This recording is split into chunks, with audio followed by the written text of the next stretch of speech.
ఇంట్లో పేరెంట్స్ కష్టాలు ఏంటంటే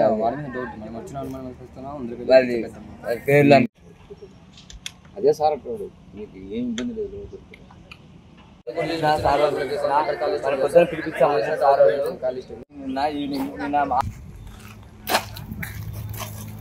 నా పేరు నరేంద్ర. నేను పోస్టల్ డిపార్ట్మెంట్లో పనిచేస్తున్నాను. బ్రాంచ్ పోస్టల్ మాస్టర్గా మామిడిపల్లిలో పనిచేస్తున్నాను.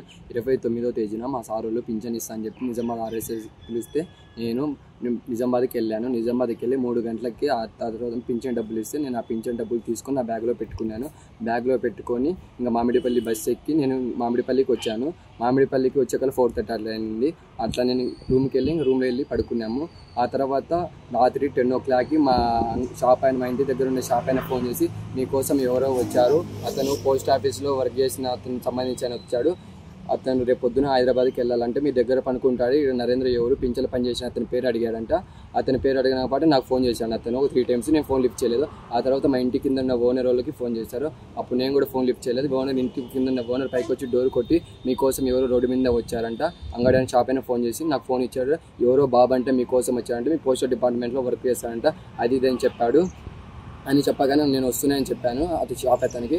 పోయి ఇంకా మా అన్న మా ఫ్రెండ్ ఇద్దరు వెళ్ళి అతన్ని తొడుకొని వచ్చేపాటు అతను ఏం చెప్పాడంటే ఎవడో ప్రకాష్ గౌడు పోస్టల్ డిపార్ట్మెంట్లో పనిచేస్తున్నాడు ఆర్మూర్ అని చెప్పాడు.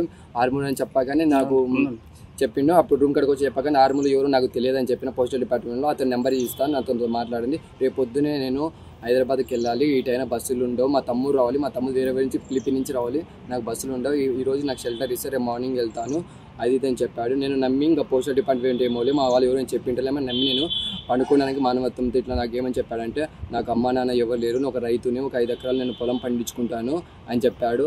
నేను ఇంకా మానవత్వంతో అతను ఇట్లా బాధపడుతుందని మేము సర్లేని పనుకుందాం అనుకున్నాడు. అతనే బయట అనుకున్నా పైన అనుకున్నా అని కూడా అడిగాడు. కానీ వాన పడుతుందని మేము వద్దులే బ్రో వద్దులే అని చెప్పి మా ఇంట్లోనే కొంచెం స్థలం ఉంటే పనుకోమని చెప్పాము.